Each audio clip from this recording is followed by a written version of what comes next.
Hello and welcome. My name is Miriam. I'm a family therapist, and here I'm going to talk about parents working together as a team to raise their children effectively and happily. Now, parents often disagree about some areas of bringing up children. That's completely normal. We have got different backgrounds, different ways that we were raised ourselves, sometimes different cultures and different personalities, and it is completely fine to not always agree about everything. However, if the disagreements are such that they interfere with our parenting lives, we do need to address them. And when I'm talking about parents here, I'm talking about parents who are together or are separated. I'm talking about step-parents and any family members from maybe the extended family that are taking an active part in raising our children. So as we go through the day, any typical day with any family and any child, we need to make loads and loads of little decisions. We may need to choose what they eat, and some parents may be into very healthy nutrition, some parents don't mind that much.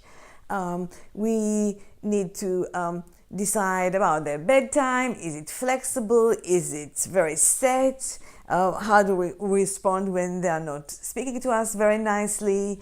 What do we do about TV, computer games? And a lot of the times parents don't completely agree. What I've noticed happens in lots of families is that initially the differences between the parents aren't that huge. There will be one parent who's naturally a little bit more of a disciplinarian or wanting kind of order and rules, and another one who's maybe a little bit softer, but the difference isn't that huge. But over time, if the differences are not addressed, the person who is a bit more of a natural disciplinarian thinks, oh, my child's being rude and getting away with it, or there's no proper bedtime, there's no respect here, and that person becomes stricter. And then the other person's thinking, there is no fun here, there's no joy, no laughter, no warmth. I need to compensate for that. And then they move further. And then they go, this is chaos, that can't be, and stricter.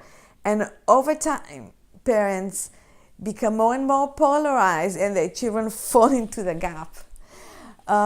Children become anxious because they see their parents argue between themselves. Children sometimes will play off one parent against each other in order to get what they want. Parents sometimes will do things such as say, I'll get this to you, but don't tell your mom, or don't tell your dad. And in a way, they are hurting the child's relationship with the other parent. And some parents just disengage. They think, that's too much. And they start spending more time at work or more time on their phone, or they're still physically there, but mentally they've disconnected and given up. And that's not great. The thing to remember here is that you all want the same for your child. All parents want their children to be happy, to have high self-esteem, to be respectful, to listen to their parents, to fulfill their potential at school, to have friends. We all want the same thing. It's just a question of how to go about it. And on that we differ. So the gap isn't as huge as it seems.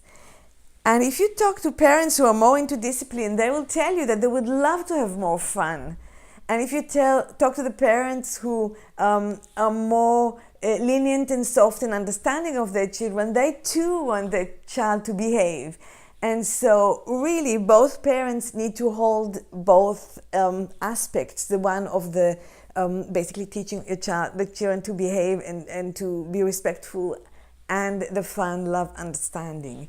I have an example of how that can be done. Talking about a child who's rude, you can have a look. I'm going to put a link here, and you can have a look and see how that can be done. But ideally, both parents really need to hold both positions together. And how to go about it? Well, I've got 5 things that I would invite you to keep in mind and do. The first one is that we need to accept that working as a team is a lifelong process, and we need to invest in it. It doesn't just happen Rarely ever. I don't think ever. It just happens that you agree on everything and everything just flows.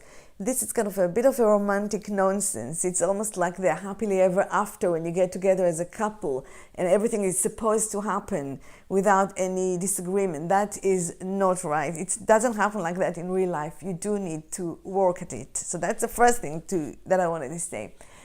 The second thing I wanted to say is that you need to address your differences, but you need to do that not in front of your children. You need to do it at a different time. And when you address your differences, and I'm going to have probably another video detailing it even more, it's not about telling off the other parent or blaming the other parent. It's about, okay, we've got a dilemma here, we've got a difference here. What can we do that is going to work? How can we make something that's going to work for our family? And then the third thing that I want to say is agree to compromise. You are not holding the only key to the truth. And actually, I had to learn it a lot kind of myself because I'm kind of the parenting expert in my own family. I thought I knew always what's right. And I've learned that no, it's not exactly like that. My husband's got something to say too. Once you agree on a way forward, you need to be willing to kind of follow through and do that even if it's not exactly the way you wanted it. So sometimes it may not be natural for you. You're thinking, oh, it doesn't really matter if the children are here for another 10 minutes. It doesn't matter. But if you've agreed something with your partner, you really need to respect that. And the other thing that would be useful the fifth thing is to agree what to do in case things go out of hand. So if you've agreed on a particular strategy and your partner isn't actually doing it, what do? You can agree a sign or a gesture, or you can gently intervene if that is something that is okay with you, but you both need to agree about that in advance. And you need to remember that whatever your partner is doing with your child that you don't like, about abuse or kind of something really serious, it's much better for the children to do something that's not quite right than to have their parents fight in front of them. So lots of parents are able to put this into practice and work a little bit more like a team at work that's got a project that needs to be managed. And people treat each other with respect. They've got an agenda. They decide what they want to do and they follow through. Lots of people are able and they do it. But if you feel that is not possible, I would say go and seek a little bit of help. And I think family therapists are best placed to offer this kind of help because they are used to working with families and with larger systems. If you need that, you can find them on the Family Therapy Institute of Family Therapy website.